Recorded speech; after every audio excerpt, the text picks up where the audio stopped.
নিজের বাসা বা অফিসের ছোট্ট একটি জায়গা ব্যবহার করে একটি প্রাণবন্ত বাগান তৈরি করলে কেমন হয়? এটি শুধু সৌন্দর্য বৃদ্ধি করবে না, বরং মানসিক প্রশান্তি ও স্বাস্থ্যগত উপকারও দেবে। তাই চলুন আজকের ভিডিওতে ছোট বাগান তৈরি সম্পর্কে বিস্তারিত আলোচনা করি।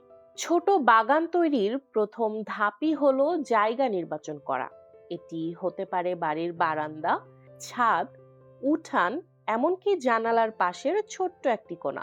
জায়গা নির্বাচন করার সময় জায়গার আলো বাতাসের প্রবাহ ও পানি সরবরাহের ব্যবস্থা নিশ্চিত করতে হবে। বারান্দার জন্য ঝুলন্ত গাছ ও টব ব্যবহার করা যেতে পারে। ছাদের জন্য উঁচু এবং মাঝারি উচ্চতার গাছের মিশ্রণ উপযুক্ত। আর ইনডোর প্ল্যান্টের জন্য এমন গাছ নির্বাচন করতে হবে যেগুলো কম আলোতেও ভালোভাবে বেড়ে ওঠে। একটি সঠিক পরিকল্পনা পুরো বাগানের গঠন